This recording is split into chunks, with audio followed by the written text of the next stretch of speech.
ስለዚህ አጭር ደቂቃ ነው የምንማረው ለማለት ነው። የምንማረው ለማመን ሳይሆን ያመንነውን ስለሆነ በሃይማኖታችን እግዚአብሔር ይጠብቀን። አቤቱ በሉ ከኔ ጋር ለሞት እንዳልተኛ አይኖቼን አብራ። አቤቱ እግዚአብሔር ሆይ በሉ ሁላችሁ ለሞት እንዳይተኙ አይኖቼን አብራቸው።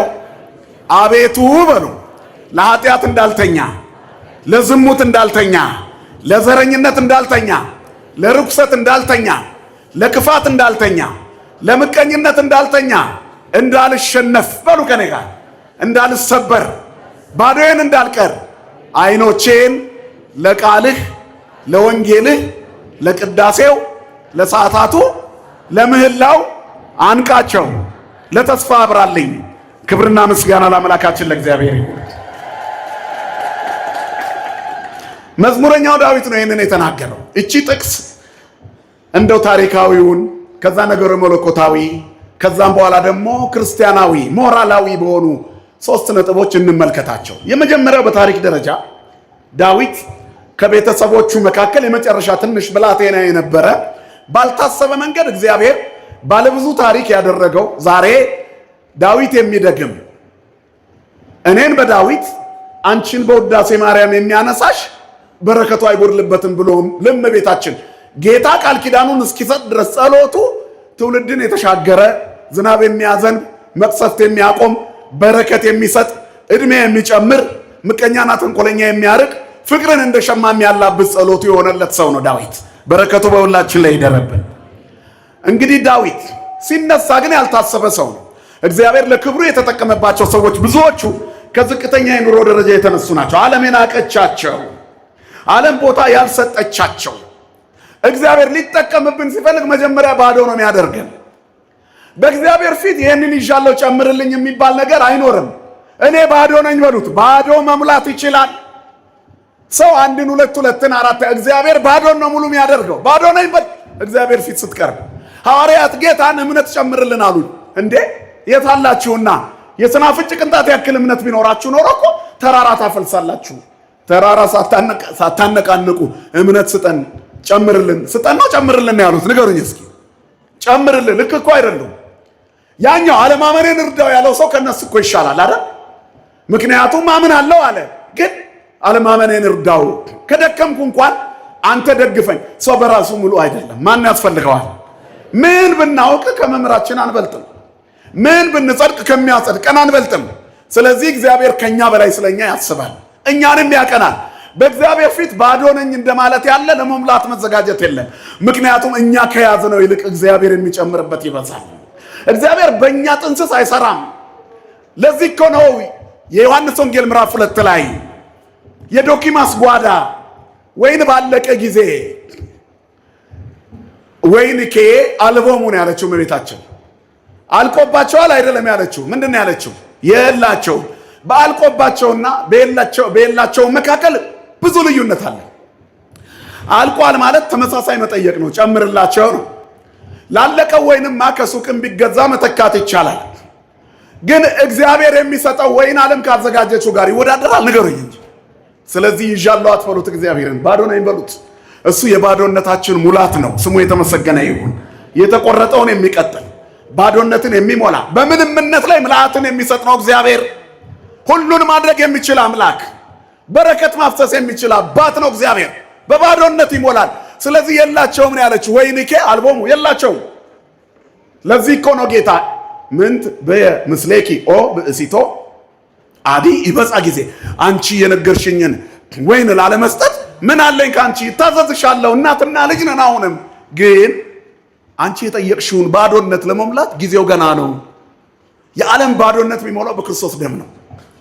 እሷም የጠየቀችው ደግሞ አንተ ከዚህ በኋላ የዓለምን ጉድለት ሙላው ነው። እሷን ያስጨነቃት የዛ ጓዳ ብቻ አይደለም፣ የዓለም ሁሉ ጓዳ ባዶ መሆን ያስጨነቃት እናት ናት። ርሪተ ሕሊና ስሟ የተመሰገነ ይሁን። እናትና ልጁ ስለተግባቡ አሁን ያዘዝሽኝን ለዚህ ለጓዳው ምን አለኝ አርግ ብትይኝ አረጋለሁ። ጠቅላላ ግን ለጎደለው ዓለም ደግሞ ጊዜ ገና ነው አለና መስቀል ላይ ቃና ዘገሊላ በጠራበት ቃል ጠራት። አሁን ይሄንን ምንድነው የምናየው? እሱ ለተናገረው ትክክለኝነት የመለሰችው መልስ ተግባራዊ ነው። ምንድነው ያለችው? ማሳያ ነው። እሱ የሚላችሁን አድርጉ አለች። ወኩሎ ዘይቤለክሙ ግበሩ፣ እሱ የሚላችሁን አድርጉ አለችና ትውልድ ሁሉ ክርስቶስን በመስማት አልጫነቱ እንደሚጣፍጥ፣ ክርስቶስን በመስማት የደከመ ጉልበቱ እንደሚበረታ፣ ክርስቶስን በመታዘዝ ጨለማ ሕይወቱ እንደሚበራ፣ ክርስቶስን በመስማቱ ሐዘን ትካዜው እንደሚወገድ፣ ክርስቶስን በመታዘዙ ፍቅርን እንደሸማ እንደሚለብስ፣ ክርስቶስን በመታዘዙ እንቆቅልሹ እንደሚፈታለት ድንግል ናት የሰበከችው። ስሟ ለዘላለም የተመሰገነ ይሁን። የአዲስ ኪዳኗ የመጀመሪያዋ መምህርት ወኩሎ ዘይቤለክሙ ግበሩ የሚላችሁን ሁሉ አድርጉ አለች። ከዚህ በኋላ ጌታ ለአሳላፊዎቹ ምን አላቸው? ጋኑን እጠቡት፣ አለቅልቃችሁ እጠቡት። በሰው ጥንስስ አይሰራም። ስሙ የተመሰገነ ይሁን። እጠቡት እና ባዶ ይሁን። ከዚያ ውሃ ሙሉት። ዝም ብሎ እንዳለ ቢደረግ ያለውን አበዛው ሊባል ነው። እግዚአብሔር ያለውንም ማብዛት እኮ ይችላል፣ ጥሩ ከሆነ እጃችን ላይ ያለው።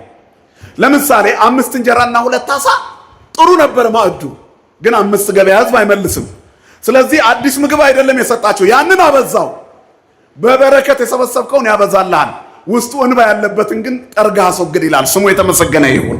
ግፍ ያለበትን ገንዘብህን፣ የድሃ እንባ ያለበት ገንዘብህን፣ ኃጢአት ያለበትን ሀብትሽን፣ ለእግዚአብሔር ያልታዘዘ ሰውነትሽን ታጠቢ ይልሻል። መጀመሪያ እጥብ ባዶ ከሆንሽ በኋላ ከጸጋው መሙላት ይጀምራል።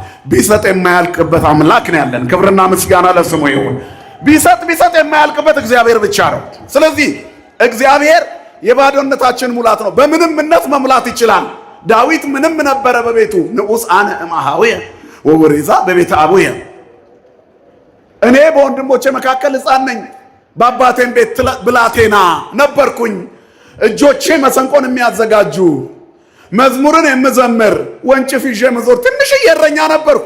መኑ ነገሮ ለእግዚእየ፣ ማን ነገረው ለጌታዬ? እኔ ለዚህ ክብር ለማብቃት ማን ነገረው? ውእቱ እግዚአብሔር ወውእቱ ሰምዓኒ፣ ራሱ እግዚአብሔር ሰማኝ፣ መልአኩንም ልኮ አዳነኝ ይላል። እግዚአብሔር ማየት ይችላል። አይኖቹ በስፍራ ሁሉ ናቸው። ባዶ ሁኑለት ለእግዚአብሔር በዚህ ሱባኤ። እኔ እኮ ምንም የሌለኝ ነኝ። የሰጠኸኝን መክሊት እንኳን ቀብሬ ያለው ምስኪን ነኝ። እንድሰራ ጌታ ሆይ አለማመኔን እርዳው። እንድሰራ ጌታ ሆይ አይኖችን አብራ። እንድሰራ ጌታ ሆይ ከእንቅልፌ አንቃኝ። ለኃጢአት የወደቀ ሰውነቴን አንሳው ጌታ ሆይ ለአገልግሎት እንድነሳ ይሁን። ክርስቲያኖች ለምቾትና ለፈቃደ ሥጋ ራሳቸውን የጣሉ ለመንፈሳዊ አገልግሎትና ለክብር ተልእኮ የተነሱ ምን ላርግ ምን ጽድቅ ልስራ ብለው ሙሉ ቀን የሚያስቡ ኃጢአት የማያሰንፋቸው የማያስተኛ ከእግዚአብሔር እቅፍ መውጣታቸው ከባድ እንቅልፍና የሞት ምልክት ነውና ለዚያ የማይታዘዙ ለሞት እንዳይተኙ አይኖችን አብራ አለ። ትንሹ ብላቴና በሕይወት ውስጥ ብርቱ ሰልፍ ገጥሞት ነበረ። የዚህ ትምህርት ታሪካዊ መነሻው ዳዊት በጭንቀት የጸለየው ጸሎት ነው። እስከ ማዕዜኑ እግዚኦ ትረሳኒ ለገሙራ፣ አቤቱ እስከ መቼ ድረስ ትረሳኛለህ? እስከ ማዕዜኑ ትመይጥ ገጸከ እምኔ፣ ፊትህን እስከ እኔ እስከ መቼ ትመልሳለህ? በጣም ዳዊት በዚህ ጊዜ አሳዳጆች የበዙበት ጊዜ ነው። እሱ ላይ ጠላት የሰለጠነበት ጊዜ ነው። መከራ በሕይወቱ የተፈራረቀበት ጊዜ ነው። ዱር እያደረ የሚኖርበት ጊዜ ነው። ቤት እንደሌለው ሰው ጫካ ለጫንካ የሚንከራተት ምስኪን ነው። ሰይፍ ሰው ላይ ሳይመዝ ጦር የሚወረወርበት ሰው ነው። በገና እየደረደረ አጋንንትን ከንጉሱ ከሳኦል እያራቀ፣ ሳኦል ግን እሱ ላይ ጦሩን ይወረውር ነበር። በጣም የሚያመው የወዳጅ ክዳት ነው። ይህን ወቁ። ከህመም ሁሉ የሚያመው ወዳጅ ሲነካ ነው ያመናል። ክርስቶስ ኢየሱስ ለምን ትመታኛለህ ብሎ ዮሐንስ ወንጌል ምዕራፍ 18 ላይ የተናገረውን ቃል አይታችኋል። እንዴት ለሊቀ ካህናቱ ይህን ትመልሳለህ ብሎ ከተቀመጡት መካከል አንዱ ተነስቶ መታው ይላል። በትርጓሜያችን ይሄ ሰው 38 ዓመት ሙሉ ድዊ ሆነው አልጋን ተሸክመ ሄደ የተባለ ሰው ነው። ሊመሰክርበት እኮ ነው የመጣው። ይሄ ነው እኮ በሰንበት አልጋ ተሸከመ ያለኝ። ሰንበት ምን እንደሆነ እንዳያውቅ 38 የጨለማ ዓመታት ኖሮ ከጨለማ ስላወጣው የክርስቶስን ፊት በጥፊ መታው። ለምን ትመታኛል? ክርስቶስን ያመመው የዛ ሰው ጥፊ ነው። ህመም ሲባል ስጋዊ ህመም አይደለም፣ ልብ የሚነካ የሚያቆስል ዘይሴሰይክሌ አንስአ ሰኮናው ላለ እንጀራዬን የበላ ተረከዙን አነሳብኝ። ስለ ይሁዳና ስለ መጻጉዕ ይነገራል። ይሄ ደግ ያደረግንላቸው ሰዎች እኛ ላይ ሲከፉብን ያማል። ሰይጣንም ተንኮለኛ ነው። ጥሩ ያደረጋችሁበትን ሰው ጠላት ያደርግባቸዋል። ለምን ይመስላችኋል? ደግማችሁ ጥሩ እንዳትሰሩ፣ ከዛ የሱ ደቀ መዝሙር እንድትሆኑ። አይለምደኝም ከዚህ በኋላማ እንዴ ባጎረስኩ እጄን ተነከስኩ፣ በማብላቴ በማጠጣቴ ምክንያት እንዴት ላይ እንዲደረጋል? ኑሮውን ስለቀየርኩለት እንዲህ ከማለት መድኃኔዓለም ይጠብቀን። እግዚአብሔር መስዋዕታችንን እንደተቀበለው ምልክቱ ሰይጣን ጠላት ከቤት ሲያስነሳብን ነው። እግዚአብሔር ጸሎታችንን እየሰማ እንደሆነ ምልክቱ የወዳጅ ክዳት ሲደራረብብን መስመራችን ትክክል ከሆነ በቂ ነው። መንገዳችንን እንመርምር ይላል፣ እንወቅ። አጥፍተን ከሆነ እንካስ፣ ወደ እግዚአብሔርም እንመለስ። ትክክለኛ ክርስቲያን በየቀኑ ራሱን የሚፈትን ነው። ነጽሩ ነፍሰክሙ ቅዳሴ ጊዜ እናር የሚለው ወአንጽሁ ነፍስ ተክሙ። ሰውነታችሁን ተመልከቱና ነፍሳችሁን አጥሯት። ማን ነው ተዘጋጅቶ ወደዚህ የመጣ? አሁን እግዚአብሔር ነፍሱን እንዲቀድሳት ሕይወቱ እንዲለመልም ነገ ጥሪ ቢኖር የሞት ጥሪ ነገ ቢኖር ከዚህ ከአትሮኖሱ ላይ ተነስተህ ስትሄድ መላእክት እየዘመሩ ነፍሳችን እንዲወስዱት ማን የተዘጋጀው? ከኛ መሃል ዝም ብለን እንገናኛለን። እንጦጦ እንደተለመደችዋ ነው ብለን አይደል የምንቧደነው? ግን እግዚአብሔር ሩሩህ አባት ስለሆነ በእንደዚህ የዋነት መንፈስ ውስጥ እንኳን ሆነን እኛ መጎብኘት አላቆምም። ስሙ የተመሰገነ ይሁን።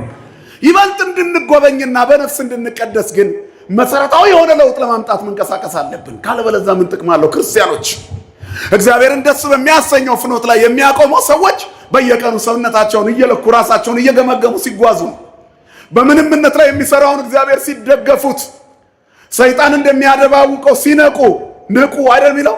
ባላጋራችሁ ዲያብሎስ በዙሪያችሁ ይሰፍራል፣ የሚውጣውን ፈልጎ እንደሚያገሳ ቀዳዳ ይፈልጋል ሰይጣን ከሱባኤ ላይ ያስወጣ የእግዚአብሔር እንዳንሆን መንገድ እንድንስት። ስለዚህ ክርስቲያን ንቁ መሆን አለባቸው። ክርስቲያኖች ነቅተው የሚነሱ የወዳጅ ክዳት በጎ ስራቸውን እንዳያቋርጥባቸው ለእግዚአብሔር በተመቻቸው ስፍራ ላይ መቆም ማለት ይሄ ነው። ዳዊት እኮ ሳውል ጋር የሚሄደው በገና ሊደረደብ ነው። ስልጣን ወንበር ሊቀማ ሄደ። አጋንንት እያደረበት ርኩስ መንፈስ እያቃሸው ወደ አውሬነት እየተለወጠ ስላስቸገረ ዳዊት ወደ ሳውል በገና ይዞ ሄደ። ጎበዝ እኮ በገና ደርዳሪ ያለ ርኩሱን መንፈስ በገናውን እየደረደረ ከአንተ ላይ የሚያርቅልህ ሰው የእግዚአብሔር ሰው የሆነ ልጅ አለ ተብሎ ነው የተጠራው። እሱ ግን አጋንንቱ ከሱ ላይ መንፈሱ እየታደሰ ግን አንድ ነገር ትዝ ይለዋል። ጎልያድን በጠጠር የጣለበት ኃይሉ ጥሩ ሰርተን የደገፍናቸው ሰዎች ከፍ ስንል አይናቸው ደም ይለብሳል። እየረዳናቸው እኮ ነው፣ እየደገፍናቸው እኮ ነው። ያማል። ያኔ የደገፍናቸው ያሳምሙናል፣ የረዳናቸው ይጎዱናል፣ የደገፍናቸው ይገፉናል። ይሄ የዓለም ምልክት ነው። እንዲህ ካልሆነ የክርስትናው ሰልፍ የቱ ጋር ተጋፈጥ ነው? ክርስቲያን ተጋፋጭ ነው። ክርስቲያን ፈተናን የሚፈራ አይደለም፣ የሚጸና ነው እኮ አይደል? በፈተና የሚጸና የተባረከ ነው እኮ ነው የሚለው። ይፈተናል፣ ያለ አቅማችን ግን አይፈተነንም እግዚአብሔር። በሰው ከሚሆነው በቀር ምንም ፈተና አልደረሰባችሁ መጽሐፍ ነው የሚለው። ከሚቻላችሁ መጠን ይልቅ ትፈተኑ ዘንድ እንድትችሉ እግዚአብሔር መውጫውን ያዘጋጀላችኋል። ስለ እናንተ የሚያስብ እግዚአብሔር መውጫውን ያዘጋጃል። በሰው ሁሉ ከሚሆነው በቀር ገና ብዙ ፈተና አልደረሰባችሁም ቆሮንቶስ 10 ላይ። ነገር ግን ከሚቻላችሁ መጠን ትታገሱ ዘንድ እንድትችሉ እግዚአብሔር መውጫውን ያዘጋጀላችኋል። ከሚቻላችሁ መጠን ይልቅ እንድትፈተኑ የማይወድ እግዚአብሔር ታማኝ ነው የሚለው። እንደውም ትታገሱም ዘንድ እንድትችሉ ከፈተናው ጋር መውጫውን ያዘጋጅላችኋል። መውጫ አለው። ጭንቅ ጥብብ ያሉን ጉዳዮች ካሉ እግዚአብሔር መውጫ አለው። እችን ሱባኤ እቅድ ይዘው የመጡ ሰዎች አሉ። ይሄ መከራ ያልፍ ይሆን? እዚህም ተቀምጠው በየቀኑ ይረብሻቸዋል። የሚጠብቀኝ አይተኛም ብሎ ያልፋል። የማይነጉ የሚመስሉ ትልልቅ ሌሊቶች ነግተዋል። ብዙ የደስታ ዘመኖች ደግሞ አጥር እያሉ አልፈዋል። ረጅም የመከራ ሌሊቶች በሕይወታችን ገጥሞናል። አሁንም ብዙዎቻችን ሌሊት ውስጥ ነው ያለነው። ስጋት ውስጥ ህመም አለ፣ ፈተና አለ፣ በውስጥ ፍርሃት፣ በውጭ ፍርሃት ይላል ሐዋርያው ቅዱስ ጳውሎስ እኮ። በዘመዶቼ ፍርሃት፣ በቤተሰቦቼ ፍርሃት፣ በአይሁድ ዘንድ ፍርሃት፣ በሁሉ ዘንድ ፍርሃት። እረፍት እኮ የለውም ሐዋርያው። በዚህ ሁሉ መካከል ግን በማን ደስ ይለኛል አለ? ኃይልን በሚሰጠኝ በክርስቶስ። ክብርና ምስጋና ለአምላካችን ይሁን። ትንሽ ቀዳዳ ብትኖረው መደሰቻ ያረጋት በማን? በክርስቶስ። ትንሽ መተንፈሻ ዕድል ብናገኝ ምንድን ነው የምናደርገው? እኛ ዓለማችንን ስጋችንን ነው የምንውልበት፣ ኃጢአት ነው የምንሰራበት። ትንሽ የማርያም መንገድ ቀዳዳ ብናገኝ አንቻልም። ትንሽ ብናገኝ በምን ምክንያት እንዲህ እንሆን የምንልበት ዘመን ላይ ያለ ነው። እግዚአብሔር ልቦና ይስጠለሁላችሁ። ስለዚህ በዚህ ሁሉ መካከል ይረዳው የነበረ ሳኦል የዘመተበት ነው። ስለዚህ ጌታ ሆይ ለምን ትረሳኛለህ? በገና ይዤ ስምህን እየጠራው የዘመርኩለት ሰው ጦር እየወረወረብኝ ነው። እግዚአብሔር ለዳዊት አይዞህ ይለዋል። የሳኦል ጦር አይወጋህም። ለምን? የኔ ዘይት ፈሷል አንተ ላይ፣ የጥበቃው ቅባት ፈሷል አይደል? የዘይት ቀንዱን ሳሙኤል በእጁ ላይ እስኪፈላ ጠብቆ አፍሶበታል። ከሰባቱ የእሴይ ልጆች ይልቅ ሕፃኑ ዳዊት ነው የተመረጠው ከትልልቆቹ ይልቅ። ስለዚህ እግዚአብሔር ካሉት መርጧል። ከነ ኤልያብ ከነ ላማ ከነዚያ ከሚያማምሩ ልጆች የዳዊት ውበት ለእግዚአብሔር ታየው። እግዚአብሔር የዳዊትን ገርነት አየ። ውበት ማለት የሥጋ ማራኪነት አይደለም፣ የውስጥ ውበት ነው። እግዚአብሔርን የለበስንበት ትሕትና። ስለዚህ መከራ ውስጥ ነበረ። ጠላቶቹ በተለይ ሳኦል ተነስቶበት ስለነበረ አቤቱ አድነኝ አለ። ዓይኖቼን አብራ እንዳልሞት። ትልቁ ጸሎቴ ነው፣ እንዳልሸነፍ። እግዚአብሔር የማንሸነፍበት ያደርግልን ይሄንን ሱባኤ። ሌላው ዳዊት ምንድን ነው ያለው? ሳኦል እንዳያጠፋኝ ዓይኖቼ እንዳይከደኑ። ሰው ዓይኑ ከተከደነ ምን ሆነ ነው የሚባለው? ይችንማ ነገሩኝ። ምን ሆነ ነው የሚባለው? ሞተ። ስጋዊ ፍርሃት ነው። ቀጥታ ልመና ነው። ሰው ሲሞት ዓይኑን ይሸፍናልና ለሞት እንዳይተኙ፣ እንዳልሞት፣ ሳኦል ገድሎኝ እንዳልሞት ጫካ ለጫካ እየዞርኩ ነው። እግዚአብሔር በየቦታው የጥበቃውን ምልክት ይሰጠው ነበር። ሳኦል ተኝቶ የሳኦልን ሻሞላ ይዞት ወጥቶ ሄዷል። ሳኦል ወገቡን ሊፈትሽ ጫካ ገብቶ የልብሱን ዘርፍ ቀዶ አሳይቶታል። ከአንዴም ሁለት ጊዜ ጠላቱን ሊገለው የሚፈጣውን ንጉሥ እጁ ላይ ጥሎለታል። ዳዊት ተበቃይ አይደለም። እኔና እናንተ በጎ ያደረግንላቸው ሰዎች እጃችን ላይ ቢወድቁ ምን እናደርጋለን? ለስሙ ጸሎት ውስጥ ነው ያለነው። የፍርድ ቤት ቀጠሮ ያለባችሁ ሰዎች ወታችሁ አታውቁም? ከዚህ ተከሳችሁ ከሆነ ቀጠሮውን የምትሄዱት እሰየው፣ ድንግል ትቆምላችኋለች። ከሳሽ ሆኖ ሱባኤ የገባ ሰው እኮ አለ። የእሱን ጉዳይማ አሳየኝ፣ ፍርድ ቤቱ እንዲመሰክርልን። ከሳሾች ሆነን ወለእመቦ ዘተሃየሰ ምስለ ቢጾ ይድግሎቱ፣ ከወንድሙ ጋር የተጣላ ቢኖር ይተውለት የሚጥል ቤተ ክርስቲያን ውስጥ ቆመን በሆነ በማረባ ነገር ክሱ እንደውም ያን ያህል ርስት ጉልት አይደለም፣ እልህ ይዞኝ ነው እንላለን ስንጠየቅ። እኔማ እኮ ብተውለት ችግር የለም አይጎዳኝም አይቀርም። እልህ ነዋ፣ አሳየዋለሁ። ምን ጥቅም አለው ብታሸንፈው? ሞት ቢፈረድበት ምን ጥቅም አለው? ያንተ እልህ ወንድምህን በማሸነፍ ነው ወይስ በፍቅር ማሸነፍ? መጽሐፍ ጠላት ቢራብ አብላው ቢጠማ አጠጣው በራሱም ላይ ፍም ትነሰንሳለህ ይላል። እግዚአብሔር ማስተዋልን ለሁላችንም ይስጠን። ስለዚህ ወደ ተስፋ መቁረጥ በወደቀ ጊዜ አቤቱ ብሎ ለመነ። እየኝ ተመልከተኝ፣ እስከ መቼ ትረሳኛለህ? ሽንፈት እንዳይገጥመው ረድኤተ እግዚአብሔርን የጠየቀበት ቦታ ነው። እግዚአብሔር ከጠላቶቹ እንዲያድነው። ዛሬም ብዙ ውስብስብ ጠላቶች በሕይወታችን አሉ። አቤቱ ለነዚህ ጠላቶች እንዳላንቀላፋ እርዳኝ። ዝሙት ራሱን የቻለ ጠላት ሆኖብናል። እኛ ላይ ከቤታችን ሾልከን እንድንወጣ ያደርገናል። የበሽታ ስጋት፣ ፍርሃት ውስጣችን ላይ ነግሷል። እግዚአብሔር ፊት ከምንቆመው የበለጠ ሐኪም ፊት የምንቆምበት ጊዜ በስቷል። ኪሶቻችን፣ ትራሶቻችን በፔንኪለር ተሞልተዋል። እንቅልፍ እምቢ ብሎናል። መድኃኒት ካሏጥን ማንተኛ ሰዎች ብዙ ነን። በየቀኑ ፍርሃት ውስጣችንን ሸብቦታል። ምንም በሌለበት እየደነበርን ነው። ይሄ የሽንፈት ምልክት ነው። ዓለም እንጃ ላይ የምታስቀምጠው ማስደንበሪያ ፊሽካዋ ነው። ዓለም ፊሽካዋን በነፋች ቁጥር እንድንደናበር ሆነናል። ስለዚህ አቤቱ እንዳልሸነፍ እርዳኝ። ዳዊትን የረዳ አምላክ ሁላችንንም ይርዳ። ነገረ መለኮታዊ ትንታኔው መታወር ማለት መንፈሳዊ ብርሃንን ጥበብንና የእግዚአብሔርን ክብሩን ገጹን ማግኘት ነው። ክብርን አሳየኝ አርአየኒ ስብሐቲከ ሙሴ አይደል ያለው? ወደፊት በሚኖሩት ቀናቶች ትማራላችሁ። መድኃኔዓለም ክብሩን ለሁላችንም ያሳየን። አቤቱ ክብርህን አሳየኝ። ዓለም ዓይኔን ልታጠፋው ነውና ዓይኖች ዓይንን አይተው ይብሩ። እግዚአብሔር የዓይናችን ብርሃን ነው። እግዚአብሔር ክብራችን ነው። ስለዚህ መንፈሳዊ መገለጥን የጠየቀው አቤቱ ያንተን ክብር ልይ፣ ምክንያቱም በክብርህ ጠግባለሁ ነው። አንሰ በጽድቅ ርኤ ገጸከ ወእጸግብ በርዕየ ስብሐቲከ፣ እኔ ግን በጽድቅ ፊትህን አያለሁ ክብርህን ሳይጠግባለሁ። አሁን እኮ ለጠላት በጣም ነው የሚዘገንነው። እንደዚህ በዚህ ዝናብ በዚህ ቅዝቃዜ ወንጌል እየሰማ ነው። ማንን እየሰማን ነው? የማይናገር አይኑር። ማንን እየሰማ ነው? እግዚአብሔር። በየትኛውም የኑሮ ሁኔታ ማን ይናገረን? በቃ እኔ ግን ደስ ይለኛል። በዚህ ምንም ባይመች ባይሳካ ማን ካለ ደስ ይለናል? በቃ እግዚአብሔር ይበቃል። ወደዚህ ወደ ወላይታ ሶዶ መቼም የጠላት ዘመቻ ብዙ ነው።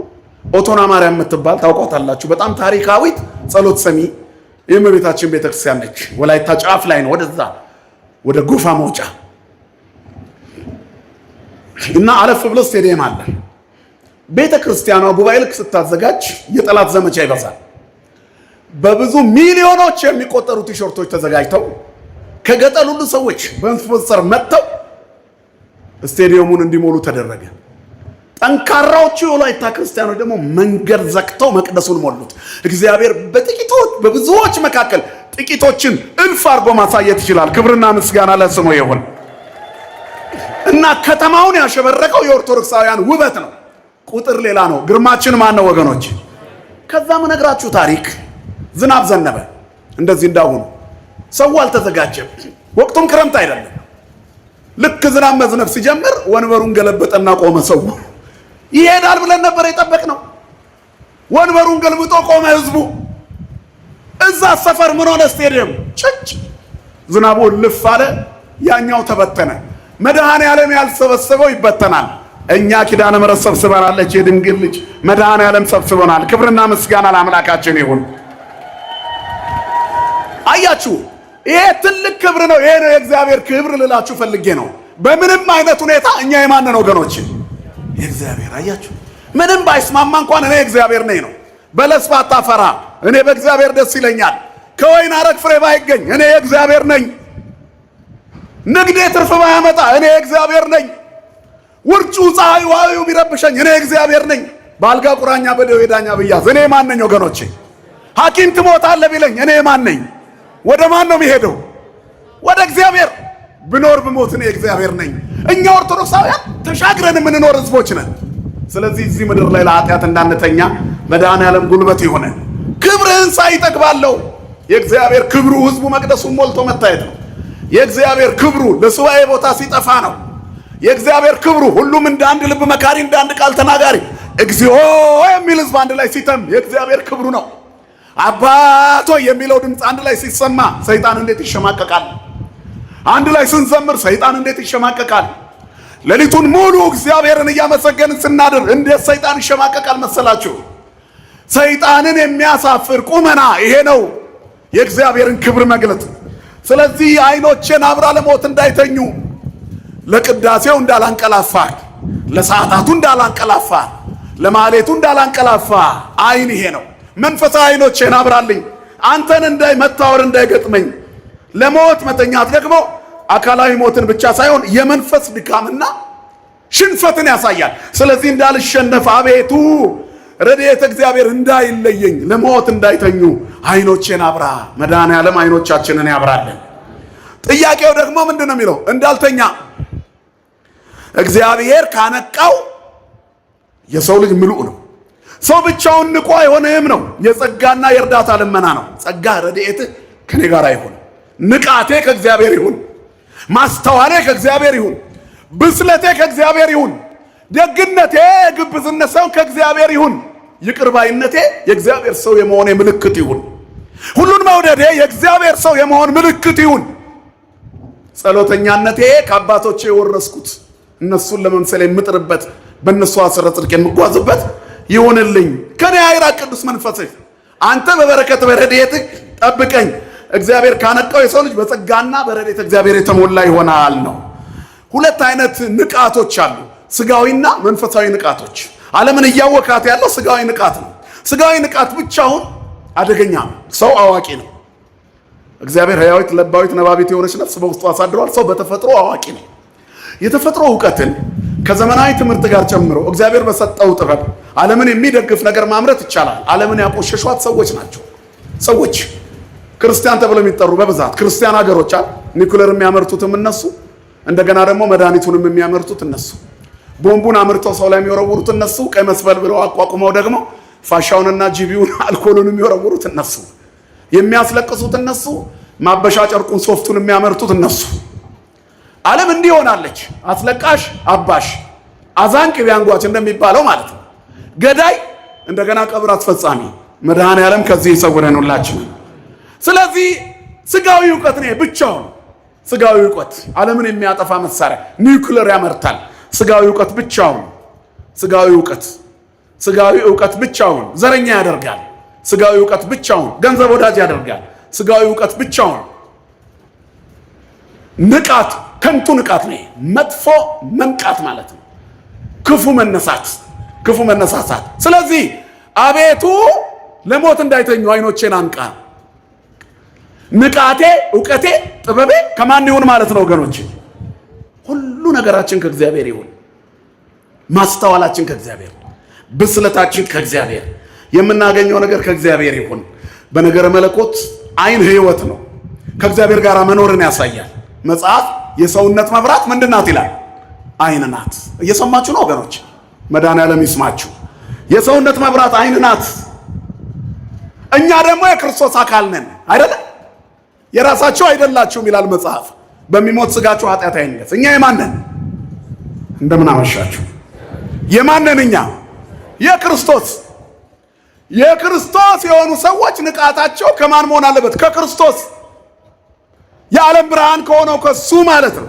አነ ውእቱ ብርሃኑ ለዓለም፣ እኔ የዓለም ብርሃን ነኝ ብሏል መድኃኔዓለም። እኔን የሚከተለኝ ሕይወት ይሆንለታል። ስለዚህ ብርሃን ከሆነው ከክርስቶስ ሲበራልን ለሌሎች እንተርፋለን ማለት ነው። የእውቀት አይኖችን ነው የለመነው። ሀበነ እግዚኦ አዕይንተ አእምሮ ወትረኪያከ ይርአያ። አቤቱ የእውቀት አይኖችን ስጠን አንተ ብቻ ያዩ ዘንድ። ዓለምን በማየት አይኖቻችን ሞጭሙጫዋል። ተንኮል በማየት ክፋት በማየት ዘረኝነትን በማየት ጎጠኝነት ላይ አተኩረን አይናችን እይታችን ተበላሽቷል። የርቀት እይታችን አጥሯል። ትራኮማ ይዞናል። ሞራ ተለጥፎበታል። የዘረኝነት ሞራ፣ የክፋት ሞራ፣ የጎጠኝነት ሞራ፣ የመተትና የአስማት የጥንቆላ ሞራ አይናችንን ተለጣጥፎ የክርስቶስን ብርሃን እንዳናይ የቤተ መቅደሱን ጉልላት እንዳናይ ጋረደብን። አብርሆላ አዕይንቴ ከመ ይኑማ ለመዊት። አቤቱ ለሞት እንዳልተኛ አይኖቼን አብራ። እንዲህ አይነት ክፋትን ሳናስወግድ ሱባኤ እንዳንገባ መድኃኔዓለም ይርዳን ሁላችንን። ስለዚህ የሰውነት መብራት አይን ናት። ክርስቶስ ነው መብራታችን። የሱም ብርሃን ማግኘት የምንችለው ይህንን ጸሎት ስንጸልይ ነው። በቃ ይሄ ገፈፍ የዘረኝነት ሞራን ከላይ ላይ ግፈፍ፣ ለሞት ያስተኛኛል። የጎጠኝነትን ግፈፍ፣ ተንኮልና ምቀኝነትን ግፈፍልኝ ከላይ ላይ፣ ጥላቻና ሐሜትን ከላይ ላይ አርቅልኝ። አንተን የምመስልሁን አይኖቻችን አንተን ብቻ ይዩ እኮ ነው። ወትረኪያከ ይርአያ። ጆሮዎቻችንም አንተን ብቻ ይስሙ። የክርስቲያኖች ጆሮዎች በፍቅር ቃላት የተሞሉ መሆን አለባቸው። እኔ እንደወደድኳችሁ እርስ በራሳችሁ ተዋደዱ በሚለው የክርስቶስ ቃል የተሞሉ መሆን አለባቸው። ፍቅርን ሳንይዝ ብናወራው ጥቅም የለንም። ስለዚህ የክርስቶስ ብርሃን ዓለምን ከኃጢአትና ከዘላለም እንቅልፍ ያድናል። እግዚአብሔር ያንቃን ሁላችንን። አንተ የምትተኛ ንቃ፣ ክርስቶስን ምን ያደርግልሃል? ያበራልሃል። የሱባኤያችን ዋና ዓላማ የክርስቶስን ብርሃን ለማግኘት ነው። ሌላው የጽድቅና የጸጋ እግዚአብሔር መጉደል እንዳይገጥመን የምናደርገው ትግል ነው። ቅዱሱ መንፈስ ከኛ እንዳይርቅ ወመንፈሰከ ቅዱሰ ኢታውፅእ እምላዕሌየ። አቤቱ ቅዱስ መንፈስህን ከኔ ላይ አታርቅብኝ፣ የማዳንህን ደስታ ስጠኝ። እስየኒ ፍስሐ ወአድኅኖተከ ወበመንፈስ አዚዝ አጽንዓኒ። በእሽታ መንፈስ ደግፈኝ። እሺ የሚል መንፈስ ስጠኝ። ለጾሙ እሺ፣ ለምህላው እሺ፣ ቤተክርስቲያን ለማነጽ እሺ፣ ለልማት እሺ፣ ለበጎ ስራሽ አስራት ለማውጣት እሺ፣ ባልንጀራን ይቅር ለማለት እሺ፣ ወንድም ቢበድል ይቅር በለው እሺ፣ እርስ በራሳችሁ ተዋደዱ እሺ፣ በእሽታ መንፈስ ደግፈኝ። እመሰ ፈቀድክሙ ወሰማዕክሙኒ በረከተ ምድር ትበልዑ ነው የሚለው። እሺ ብትሉኝ ለእኔ ብትታዘዙ የምድርን በረከት። ክርስትና የሰማይ ረድኤት ብቻ አይደለም፣ የምድርን በረከት ነው። ሰው በምድር ባለጸጋ በሰማይም ባለርስት መሆን ይችላል። ክርስቲያን ሲሆን ምን ሲሆን ወገኖች? እውነተኛ ክርስቲያን፣ በወዙ የሚኖር ክርስቲያን ሲሆን፣ አስራቱን የሚያወጣ ክርስቲያን፣ ድሆች የሚረዳ ክርስቲያን፣ ምስኪን የማያስለቅስ ክርስቲያን፣ ለሞት የማይተኛ ክርስቲያን፣ ይሄ ነገር ከእግዚአብሔር ጋር ያኖረኛል ብሎ ሰውነቱን የሚለካ ክርስቲያን በሰማይም ባለርስት ነው። የሰማይ ባለርስት ያደርገን መድኃኔዓለም። ስለዚህ እኔ የዓለም ብርሃን ነኝ ያለ እግዚአብሔር ቅዱሱን መንፈስ ከኛ እንዳያርቅ፣ አቤቱ ቅዱሱን መንፈስ ከኔ ላይ አታርቅብኝ። አቤቱ እንዳልሞት የመንፈስ ቅዱስ ብርሃን ሲጎድለን በኃጢአት እንወድቃለንና። ስለዚህ የዚህ ሱባኤያችን ዋና ዓላማ ስንወጣ በተለወጠ ቁመና እንወጣ። በቃ ልክ ነሐሴ ሐምሌ 30 ሲገባ የነበረው ሰውነት እንዳይሆን ሲወርድ ግሸን ሄደን ሳምንት 10 ቀን ቆይተን እንወርዳለን። ይኸው በቃ ደሴ ላይ ያለው ፍልውሃዎች ወረፋ ነው ይበዛባቸው።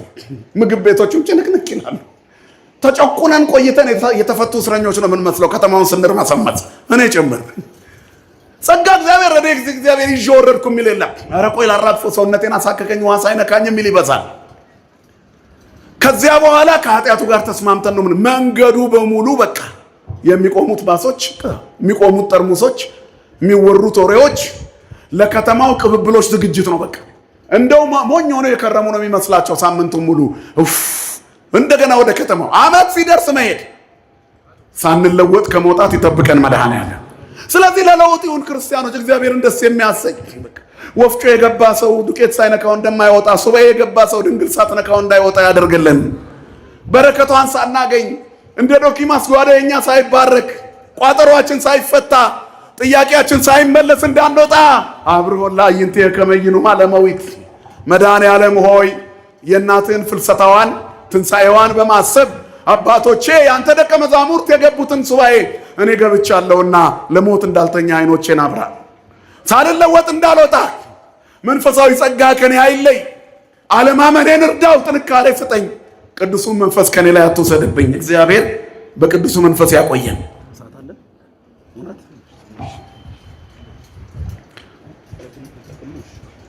ይጠቅላል። በቃ ጠቅልሎ ተውያለ። ጥቅልል እንደ ሳንዱች። እግዚአብሔር ከሁላችን ጋር ይሁን። ሌላው ተስፋ መቁረጥና ቸልተኝነትን ከኔ ያርቅልኝ ነው። ቸልተኝነት፣ ተስፋ መቁረጥ በጣም እዚህ ከደረስን በኋላ ትልቁ ነገር ይሄ ነው። እየተናገርን ድምፁ ወደኛ ብቻ ይመለሳል። ምንድነው እዛ ጋር አጥሙት እንደ ገደል ማሚቱ ጸሎቴ ተመልሶ እኔ ጋር የሚመጣው ለምንድን ነው? ምንድነው ያጎደልኩት ነገር? ከውስጤ ያልወጡ ነገሮች አሉ ማለት ነው። ጸሎቴ ጩኸት ብቻ ከሆነ ለውጥ የማላመጣ ከሆነ አንድ ሁሉ ጊዜ የተለመደ ታሪክ ስለሆነ ግን ተያያዥ ስለሆነ ልንገራችሁ ለማዳበር። ሰውየው አንድ 2 ዓመት አካባቢ የጫማውን ካልሲ አልቀየራትም። እንግዲህ 2 ዓመት አስቡት። ሙቀቱና ቅዝቃዜ 2 ዓመት ሙሉ አብሮ ቆይቷል። ብቻውን ስለሚኖር ምንም አልመሰለው እና አንድ ትልቅ ዝግጅት ላይ ተጠራ። ግጥም አድርጎ ሱፉን ለብሶ አምሮበት አዲስ ጫማ አድርጎ ሄደ። ያቺ 2 ዓመት የከረመች ካልሲ አዲሱን ጫማ አልፋ ሱፉንም ሁሉ እንዳይታይ አድርገዋለች። አካባቢውን አውዳዋለች። እና አዳራሽ ውስጥ ያሉት ሰዎች በሙሉ አጠገቡ ጋር ከቆሙ በኋላ 2 ሰከንድ አይቆዩም፣ ትተውት ይሄዳሉ ፊታቸውን ሸፍነው። አንድ የቅርብ ጓደኛው ጠጋልና እኔ የምልህ አምሮብን የመጣኸው እንደው ምንድነው ያልቀየርከው ልብስ አለ እንዴ? ኧረ እኔ ሁሉንም ቀይሬያለሁ። ጫማንም አዲስ እያየሁ፣ ካልሲንስ አይ ካልሲው እንኳን እኮ ምንም አልሆነም ገና 2 ዓመቱ ነው። በል ሂድና ታጥበህ ቀይረና እንዳለ አዳራሹን ሽቶውን ሁሉ አጥፍቶታል። ሂድ አለው። ጎሽ ወንድሜ እግዚአብሔር ይስጥልኝ ብሎ ሄደ። ሰውየው ሄዶ ነጭ አዲስ ካልሲ ገዛና አድርጎ በጣም እንዲታይ አድርጎ መጣ። ከዛ ሰው ደስ ብሎት ይሄ ሰውዬ ተለውጦ መጣ ብሎ ሲጠጉት ያው ነው። ምንም ለውጥ የለም። አሁን ሲጠጉ ያው ነው። ጓደኛው ጠራውና እንዴ አው ለቀቀይረና አላልኩም እንዴ? ኧረ ቀይሬያለሁ አላመንከኝም። ይሄው እንደውም አሮጌው ብሎ ከኋላ ኪፋውት መች ቦታ ቀይራልኩ አውጥተህ ጣለው ነው ያልኩ። እንደዚህ ነን እኛ እንደ ካልሲዋ አውጥተን ያልጣልናቸው ኃጢአቶች ብዙ ናቸው። ጩኸታችን አልሰማም ያለው ይሄ ነው። ተስፋ የሚያስቆርጥ ጸሎት በውስጣችን የገባው ለዚህ ነው። አብርሆን ላይንቴ ከመይኑ ማለመዊት አቤቱ ለሞት እንዳይተኛ አይኖችን አብራ። ኃጢአትን አሸንክታቤን ማራግጥ ተውት። በቃ ኃጢአትን እንተው፣ ይበቃናል። የሆነ ልማድ ካለን ክፉ አሁን ለመተው ጠይቁ እመቤታችንን። ከሰው የለየኝ ከቅዱሳን ተርታ እንዳልቆም ያደረገኝ ሰማይ ተከፍቶ እንዳላይ ያንቺ ምልጃ እንዲለየኝ የሚያደርግ ካለ እመቤቴ ጥብ አድርገሽ ከላይ ላይ አስወግጅልኝ። ወላዲት አምላክ ከላያችን ላይ ታስወግድልን። ያኔ ይወገዳል። እኛ ቦታ ነው የምንቀይረው፣ አስቀምጠነው ነው የምንወጣው። ሽታው አልጠፋም እንደ ካልሲ። ጠረናችን ያው ነው። እንዘምራለን፣ ጠረናችን የዘፈን ነው። እንመርቃለን፣ ጠረናችን የእርግማን ነው። አንድ ላይ ሆነን ደስ እንላለን፣ ግን ውስጣችን የዘረኝነት ነው። እግዚአብሔር ይህን ክርፋት ከሁላችን ላይ ያስወግድልን። ስለዚህ ተስፋ መቁረጥ ከኛ። ሁለተኛው ቸልተኝነት እንዳልኳችሁ ሐዋርያት ተስፋ አልቆረጡም። መድኃኔዓለም ኢየሱስ ክርስቶስ በአጸደ ሐምል ተራራው ላይ ትግሁ ወጸልዩ ብሏቸዋል አይደል? ከመ ኢትባኡ ውስተ መንሱት፣ ወደ ፈተና እንዳትገቡ ተግታችሁ ጸልዩ አላቸው። ሲመጣ ተኝተዋል። ይሄ ቸልተኝነት ነው። ቅዳሴው ላይ ቸልተኝነት፣ የሥጋ ወደሙ ውሳኔ ላይ ቸልተኝነት፣ የውሳኔ ቸልተኝነት ፈተና ውስጥ ይጥለናል። ቁረቡ ባልና ሚስቶች ጥሩ ነው፣ ግን ትንሽ እናስብበት። ቸልተኝነት። ከዛ ሰይጣን ይገባል። ልጆች ያፈራ ትዳር ይፈርሳል። የመለያየት ጋኔን ይገባል። አቤቱ ለሞት እንዳይተኙ ለፍቺ እንዳልተኛ ትዳሬን ጠብቅልኝ ነው ይሄ ጸሎት። ከልጅነት ሚስቴ ጋር የምኖርበትን ራስን የመጠበቅ ሕይወት ስጠኝ። ችላ ብዬ ልብሴን እንዳላወልቅ ጸጋዬ እንዳይገፈፍ፣ ችላ ብዬ ቤቴን እንዳላፈርስ ምሰሶ እንዳይናጋ፣ ችላ ብዬ ልጆቼን እንዳላጣ የልጆቼን እድገት እንዳልቀጭ፣ ችላ ብዬ ራስ ወዳድ ሆኜ ቤቴ እንዳይፈርስ የሀገሬንና የራሴን ነገ እንዳላበላሽ ተስፋ መቁረጥና ቸልተኝነትን ከኔ ያርቅልኝ። ያኔ ትልቁን በረከት አገኛለሁ። እንዳልቆርጥ ተስፋ። ለዚህ ቶማስ ማስተማሪያችን ነው። በትንሣኤ ጊዜ አልነበረም። በጣም ያሳዝናል። ጉባኤ ውስጥ እከሌ አልነበረም ሲባል ያሳዝናል። አብሮ ኖሮ ጌታ ሲነሳ ቶማስ አልነበረም። ሲመጣ ጌታ ተነስቷል አሉት። አዘነ። መጀመሪያ ተጠራጠረ። ኋላ ጌታ መጥቶ ሲገስጸው አዘነ። በቃ ቶማስ እንደተሸማቀቀ ግን አልቀረም። ንስሐ ገባ። ጸጋ መንፈስ ቅዱስ ረድኤተ እግዚአብሔር አደረበት። እየዞረ ማስተማር ጀመረ። ህንድ ላይ አስተምሮ ሲመለስ እመቤታችን ተነስታ ስታርግ ሐዋርያት በእምነታቸው ለምነው በሱባኤያቸው ቀብረዋት ተሰብስበው ለሚቀጥለው ተልእኮ እየተሰናዱ ቶማስ መጣ። ያንም አልነበረም ቀብሩ ላይ ግን ትንሣኤው ላይ ተገኘ። የጌታ ላይ ቀብሩ ላይ ተገኝቷል፣ ቆሞ አይቷል። ትንሣኤው ላይ ግን አልነበረም። ከሁለቱም እንዳይጎድል ተግቶ ራሱን ለውጦ ይጸልይ ስለነበር የድንግል ማርያምን ትንሣኤና ዕርገት መላእክት ሲያሳርጓት አየ ይላል። ወፈቀደ ይደቅም ደመናሁ የልጅሽን ትንሣኤ አላየሁ። እንደገና ስወቀስ ኖር ያለ ተጠራጣሪ ተብዬ አሁን ደግሞ ያንቺ ይቅርብኝ እኔስ ምን አይነት እንደወድ ለቢሱ ነኝ ብሎ ከደመናው ላይ የወርቅ ዘንድ ተመኘ ይላል። ተውረፍ እግዚአብሔር በዛኛው ሊክስህ ልጄ የኔን አሳየክ። እነሱ እኮ ቀብረው በቃ አልቋል ብለው ተመለሱ። ስለዚህ አንተ ግን ተነስታለች አድርጋለች ብለህ ሄደህ ንገራቸው አለችው። እመቤታችን በሉ እስኪ ሁላችሁ ተነስታለች አድርጋለች። ጮክ በሉ እመቤታችን በሉ ተነስታለች አድርጋለች። ድገሙት እመቤታችን በሉ ተነስታለች አድርጋለች። ክብርና ምስጋና ለአምላካችን ለእግዚአብሔር ይሁን። ተስፋ ስላልቆረጠ ቸልተኝነቱንም ስላስወገደ በአገልግሎት ትጋት ስለበረታ የልጇን ትንሣኤ አየ። የእሱን ትንሣኤ በልጇ ውስጥ አየ። ከመትንሣኤ ወልዳ በሦስተኛው ቀን ስታረጋያት። ክብርና ምስጋና ለአምላካችን ለእግዚአብሔር ይሁን። ይበቃናል። እግዚአብሔር አይኖቻችንን ያብራልን፣ በሰማነው ቃል ይባርከን። ሱባኤያችንን ሱባኤ ሐዋርያት ያደርግልን። ሐዋርያት እመቤታችንን አገኙበት። እኛም በእውነት በትዕግስት በተስፋ ሙላት በረድኤተ እግዚአብሔር ፍጹም በሆነ ጸሎትና ብርታት ዝናቡም ሙቀቱም ቅዝቃዜውም ቁሩም ብርዱም ይህም ሁሉ ሰውነታችንን ነክቶት የንስሐ ያደርገልን። እግዚአብሔር በበረከት በረድኤት ይጎብኛል። የአባቶቻችን አምላክ አይለየን። ለዚህ ያበቃን አምላክ የተመሰገነ ይሁን። ትንሣኤዋን ለማየት ያብቃን። የቀድሞ ሰው ይበለን። ወስብሐት ለእግዚአብሔር።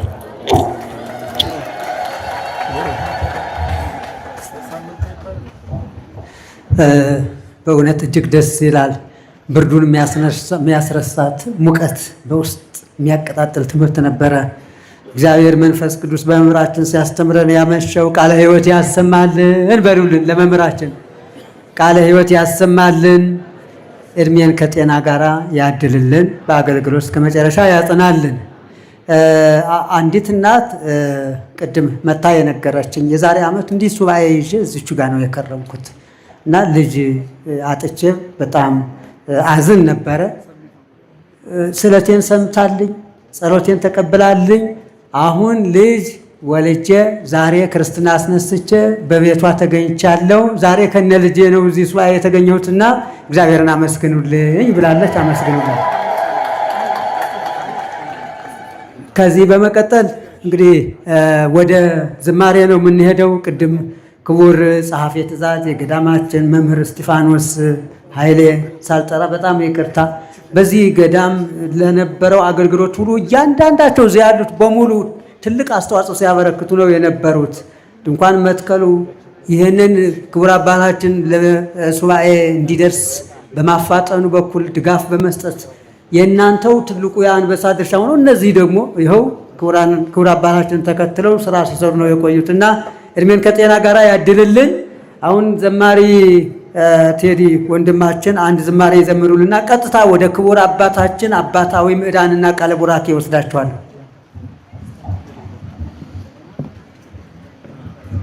ክቡር አባታችን መልአከ አሜን ቆሞስ አባ ገብረ ሥላሴ አባቶቼ መነኮሳት፣ እግዚአብሔር ቤተሰቦች እንደምን ዋላችሁ? እንደምን አረፈዳችሁ? አምላካችን እግዚአብሔር ፈጣሪያችን እግዚአብሔር ስሙ ለዘላለም የተመሰገነ ይሁን። ጻድቁ አባታችንን አቡነ ገብረ መንፈስ ቅዱስን በዝማሬ እናመሰግናለን። ዝማሬያችንን ይቀበልልን።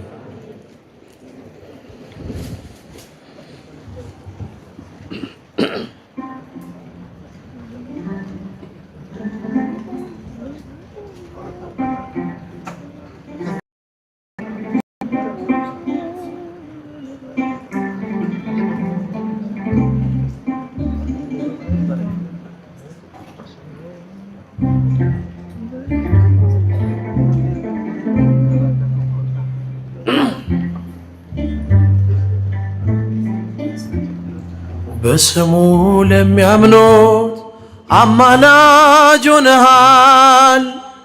በጸሎትም ኃይል ተማምነንባል። የክብር ኮከብነ የገዳም መብራት አስተምረናል ምግባረ ሃይማኖት። በቃልና በኑሮ ሆነሃል ምስክር። እንደ ፀሐይ አበራ በእግዚአብሔር አገር። ሰማያዊ ነህ እንጂ አይደለህም ምድራዊ። ገብረ መንፈስ ቅዱስ ርሰ ባህታዊ። በቃልና በኑሮ ሆነሃል ምስክር። እንደ ፀሐይ አበራ በእግዚአብሔር አገር። ሰማያዊ ነህ እንጂ አይደለህም ምድራዊ። ገብረ መንፈስ ቅዱስ ርሰ ባህታዊ።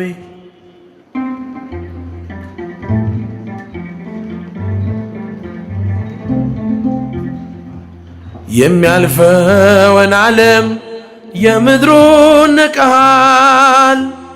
የታመንከው አምላክ ሕያው አድርጎሃል። በሥጋምና በነፍስ እግዚአብሔር ከበረ። የማስታረቅን ቃል ባንተ ላይ ያኖረ። ድምፃችሁን በቃልና በኑሮ ሆነሃል ምስክር። እንደ ፀሐይ አበራ በእግዚአብሔር አገር። ሰማያዊ ነህ እንጂ አይደለህም ምድራዊ። ገብረ መንፈስ ቅዱስ ርሰ ባህታዊ። በቃልና በኑሮ ሆነሃል ምስክር። እንደ ፀሐይ ባህታዊ። በተጋድሎ ብዛት በጾም በጸሎት ትተጋ ነበረ በጸናች እምነት። ስለ ቃል ኪዳን በረከት ይወርዳል። ያንተ ስም ሲጠራ አጋንንት ይረዳል። ድምፃችሁን በቃልና በኑሮ ሆነሃል ምስክር። እንደ ፀሐይ አበራ በእግዚአብሔር አገር። ሰማያዊ ነህ እንጂ አይደለህም ምድራዊ። ገብረ መንፈስ ቅዱስ ርሰ ባህታዊ። በስሙ ለሚያምኑት አማላጅ ሆነሃል። በጸሎትም ኃይል ተማምነንባል። የክብር ኮከብነ የገዳም መብራት አስተምረህናል ምግባረ ሃይማኖት። በቃልና በኑሮ ሆነሃል ምስክር። እንደ ፀሐይ አበራ በእግዚአብሔር አገር። ሰማያዊ ነህ እንጂ አይደለህም ምድራዊ። ገብረ መንፈስ ቅዱስ ርዕሰ ባህታዊ በቃልና ሆነሃል ምስክር እንደ ፀሐይ አበራ በእግዚአብሔር አገር ሰማያዊ ነህ እንጂ አይደለህም ምድራዊ ገብረ መንፈስ ቅዱስ ርዕሰ ባህታዊ ቀበልልን። ዝማሬ መላእክት ያሰማልን። ዝማሬ መላእክት ያሰማልን። በእድሜ በጤና ይጠብቅልን። ቀጥታ ወደ ክቡር አባታችን መልአከ አሚን ቆሞስ አባ ገብረ ሥላሴ የገዳማችን ዋና በምኔት የመጨረሻ አባታዊ ቃለ ምዕዳንና ቡራኬ እወስዳቸዋለሁ። በስመ አብ ወወልድ ወመንፈስ ቅዱስ አሐዱ አምላክ አሜን። አሁን መምህር መላከ ፀሐይ አባ ቀለመ ወርቅ፣ አበው መነኮሳት አባቶች፣ አገልጋዮች፣ የገዳሙ የሰንበት ትምህርት ቤት ልጆች ሁላችሁም በዚህ በተቀደሰው ስፍራ የተሰበሰባችሁ የክርስቶስ ቤተሰቦች እንደምን አመሻችሁ? እንደምን አመሻችሁ? እንደምንስ እስከዚህ ሰዓት ደረሳችሁ? አሜን። ሁላችንንም በቸርነቱ በምሕረቱ ጠብቆ እስከዚህ ሰዓት ያደረሰን የአባቶቻችን አምላክ ልዑል እግዚአብሔር ስሙ የተመሰገነ ይሁን። ያስተማሩንን መምህራችንን ቃለ ሕይወት ያሰማልን፣ ቃለ ሕይወት ያሰማልን። የአገልግሎት ዘመናቸውን ይባርክልን። በዝማሬ ያገለገሉንን ደግሞ እግዚአብሔር አምላካችን ዝማሬ መላእክት ያሰማልን። ሁላችንም ሰሚዎች ብቻ ሳንሆን የሰማነውን እንድንፈጽም እግዚአብሔር አምላካችን ይርዳን። ከእመቤታችን ረድኤት በረከት ያሳትፈን። አሜን። ሁላችንም ለጸሎት እንዘጋጅ። ሰላም ወልድ ወመንፈስ ቅዱስ ወይቅራ ለእግዝእትነ ማርያም ድንግል ወላዲተ አምላክ ሙገዘ መስቀሉ ሀብተ ረድኤቱ ኢይራቅ እማእከሌነ ወእማእከለ ክልክሙ ወትረ በኩሉ ጊዜ ወኩሉ ሰዓት እግዚኦ መሐረነ ክርስቶስ እግዚኦ መሐረነ ክርስቶስ እግዚኦ መሐረነ ክርስቶስ በእንተ ማርያም መሐረነ ክርስቶስ በእንተ ማርያም መሐረነ ክርስቶስ በእንተ ማርያም መሐረነ ክርስቶስ ኪራይ ላይሶን ኪራይ ላይሶን ኪራይ ላይሶን ኦ አምላክ ኦ አምላክ ኦ አምላክ ኦ ክርስቶስ ኦ ክርስቶስ ኦ ክርስቶስ ያድነን መዓቱ ይሰውረን በምሕረቱ በእንተ ማርያም ወላዲቱ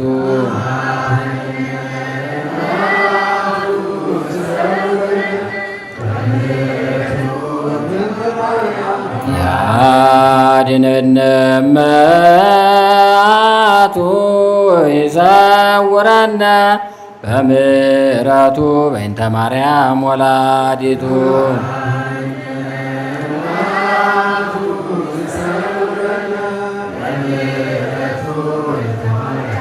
ያድነን መዓቱ ይሰውረን በምሕረቱ በእንተ ማርያም ወላዲቱ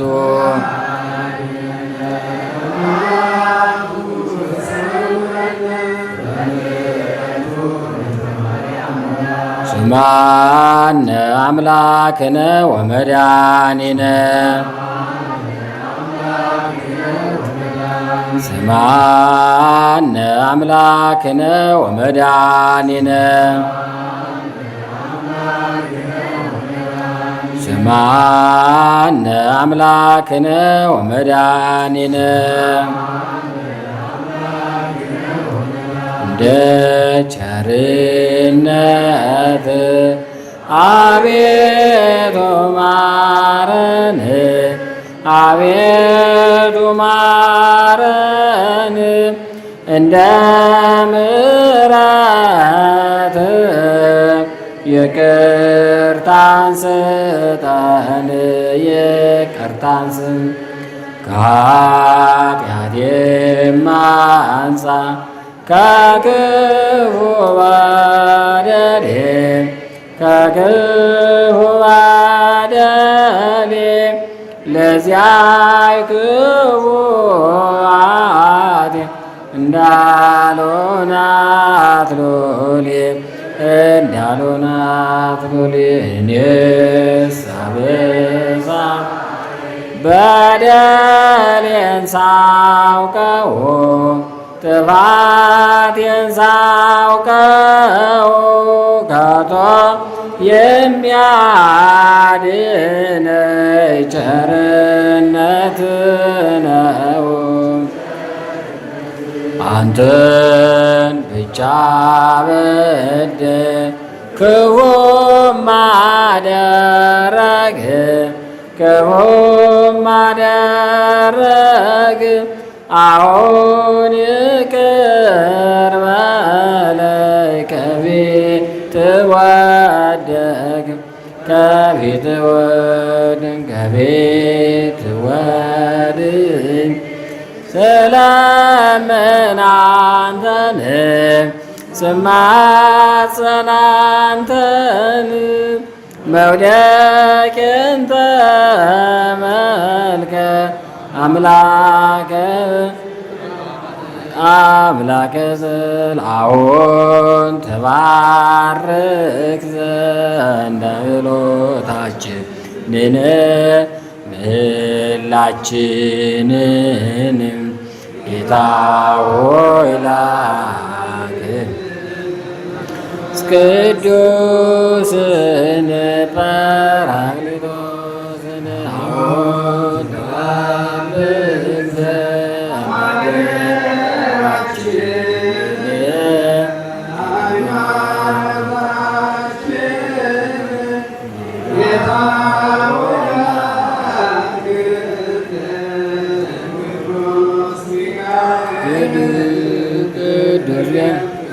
አባታችን ሆይ በሰማያት የምትኖር ስምህ ይቀደስ፣ መንግሥትህ ፈቃድህ በሰማይ እንዲሆነች እንዲሁም በምድር ትሁን። የዕለት እንጀራችንን በደላችንን ይቅር በለን እኛ የበደሉንን ይቅር እንደምንል፣ አቤቱ ወደ ፈተናም ከክፉ ሁሉ አድነን እንጂ መንግሥት ያንተ ናትና ኃይል፣ ክብር ለዘላለሙ አሜን። እመቤታችን ቅድስት ድንግል ማርያም ሆይ በመልአኩ በቅዱስ ገብርኤል ሰላም እልሻለሁ፣ በሐሳብሽ ድንግል ነሽ፣ በሥጋሽም የአሸናፊ እግዚአብሔር እናት ሆይ ሰላምታ ላንቺ ከሴቶች ሁሉ ተለይተሽ አንቺ የተባረክሽ የማኅፀንሽ ፍሬ የተባረከ ነው። ጸጋን የተሞላሽ ደስ ይበልሽ፣ ልዑል እግዚአብሔር ከአንቺ ጋር ነውና ከተወደደ ከጌታችን ከመድኃኒታችን ከኢየሱስ ክርስቶስ ይቅርታና ምሕረትን ለምኝልን ኃጢአታችንን ያስተሰርይልን ዘንድ ለዘላለሙ አሜን።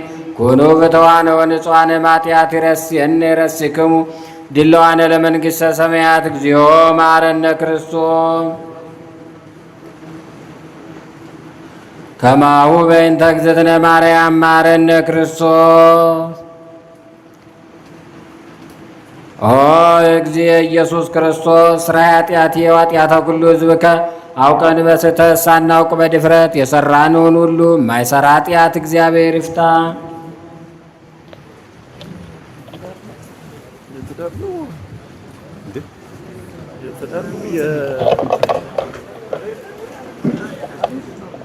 ወይኔ ጋ ይቀመጥ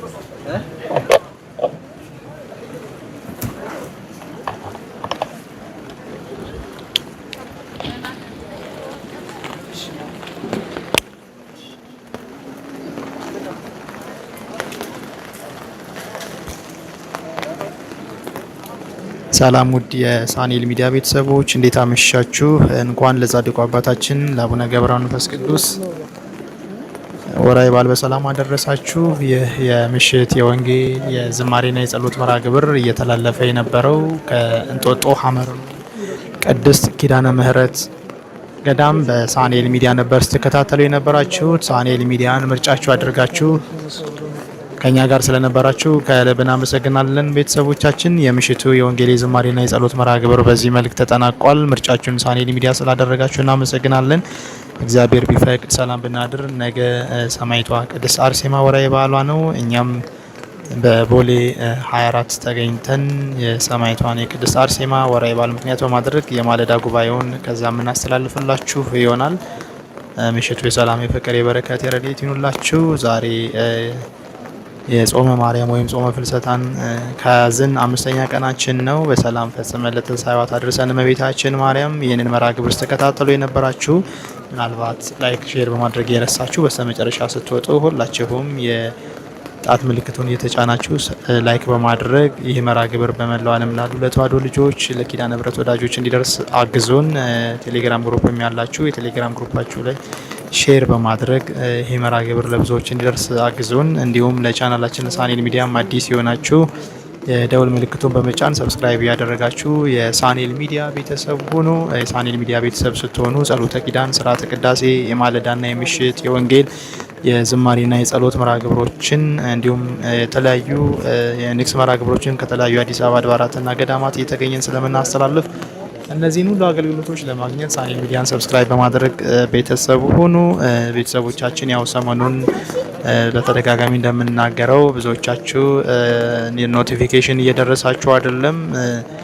ሌላኛው አማራጭ ይሄ ችግር እስኪፈታ ደጋግመን እንደነገርናችሁ ሳኔል ሚዲያ የሚል የቴሌግራም አካውንት አለን። የቴሌግራም አካውንቱን ጆይን በማድረግ እዛ ላይ የየቀኑ የቀጥታ ስርጭት ሊንክ ስለምናስቀምጥ የገባችሁ ቀጥታ ስርጭቱን መከታተል ትችላላችሁ። ለሳኔል ሚዲያ ታማኝ ሆናችሁ ሁሌም ቀጥታ ስርጭት ላይ ስንሆን አብራችሁን ሆናችሁ እየተከታተላችሁን ያላችሁ እህቶቻችን፣ ወንድሞቻችን፣ እናት አባቶቻችን ሁላችሁንም እናመሰግናለን። ሌላው ጾመ ማርያምን ወይም ጾመ ፍልሰታን ምክንያት በማድረግ 16ቱንም ቀን በየቀኑ እየጠየቅን ያለው ኦርቶዶክሳዊ መንፈሳዊ ጥያቄዎች አሉ። እነዚህ ጥያቄዎች ተሳተፉ።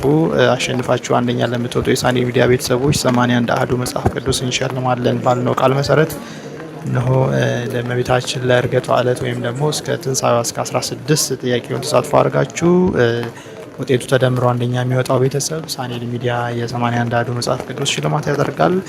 አስቀድሞ እንደነበረው የምርጫ አይደለም፣ ደረቅ ጥያቄዎች ናቸው። ለዛ መሰለኝ ብዙዎቻችሁ እየተሳተፋችሁ አይደለም። ተሳተፉ፣ ሞክሩ። ያላችሁበትን ኦርቶዶክሳዊ እውቀት ደረጃ መዝኑ፣ ፈትሹ ቤተሰቦቻችን። እንዲሁም ጾመ ማርያምን ወይም ጾመ ፍልሰታን ምክንያት በማድረግ የለቀቅነው መንፈሳዊ ቪዲዮ አለ። እንደምትመለከቱት በክረምት ወር በብርዱ የሞቀ ቤታቸውን ትተው እመቤታችንን ብለው በተለያዩ አድባራትና ገዳማት ሱባኤ የያዙ ቤተሰቦቻችን ለምን ይሆን በዚህ ወቅት ቤተሰቦቻቸውን፣ ልጆቻቸውን፣ ቤታቸውን ትተው ምን ያህል የእመቤታችን ፍቅር ቢገባቸው ነው፣ ምን አይነት በረከት እንደሚያገኙ ቢረዱ ነው በዚህ ወቅት በተለያዩ አድባራት ገዳማት የተገኙ ሱባኤ የሚያደርጉት? ምክንያቱ ምንድን ነው? ኦርቶዶክሳዊ ሚስጥሩ እነዚህን ሁሉ ነገሮች ምላሽ የሚሰጥ የእመቤታችን እረፍቷ በጥር ነው፣ እርገቷ ደግሞ በነሐሴ ነው። ይህ እንዴት ሊሆን ቻለ? ይህም ኦርቶዶክሳዊ ምላሽ አለው። ከአባቶቻችን ከሊቃውንት እንዲሁም ከመጽሐፍ ቅዱስ ያገኘነውን ታሪክ አጣቅሰን እዚህ ቪዲዮ ላይ ሰርተን አስቀምጠንላችኋል። እነዚህንና የመሳሰሉትን ታላላቅ የኢትዮጵያ ኦርቶዶክስ ተዋሕዶ ሚስጥሮችን ለማግኘት ይህንን ቪዲዮ ገብታችሁ እዩ። እናንተ ብቻ ሳትሆኑ መርሃ ግብሩ ደግሞ ለብዙዎች እንዲደርስ ያያችሁትን ቪዲዮ ላይክ እያደረጋችሁ ሼር እያደረጋችሁ ለብዙዎች እንዲደርስ አድርጉ። ብዙዎች ከዚህ ሚስጥር ከዚህ መንፈሳዊ በረከት ተሳታፊ እንዲሆኑ እናደርግ። ቤተሰቦቻችን አግዙን፣ እናንተን በረከቱን ተሳተፉ። ስለ ንቁ ተሳትፏችሁ ከልብ እናመሰግናለን። ሰላም እደሩልን። ነገ በጸሎተ ኪዳን ስርዓት እንገናኛለን ቤተሰቦቻችን። እንዲሁም ደግሞ ነገ ሰማዕቷ ቅድስት አርሴማ ወርሃዊ በዓሏ ነው። የጌታችን የአምላካችን የመድኃኒታችን የኢየሱስ ክርስቶስም እንዲሁ ወርሃዊ በዓል ነውና ነገ በቦሌ 24 ተገኝተን የቀጥታ ስርጭት ለእናንተ ለወደ ቤተሰቦቻችን የምናስተላልፍ ይሆናል ከቅድስት አርሴማ ቤተክርስቲያን። ስለነበረን ጊዜ ሁሉ የአምላካችን እግዚአብሔር ስም የተመሰገነ ይሁን። ሰላም እደሩ ቤተሰቦቻችን። ላይክ፣ ሼር እንዲሁም ሰብስክራይብ ማድረግ እንዳይረሳ።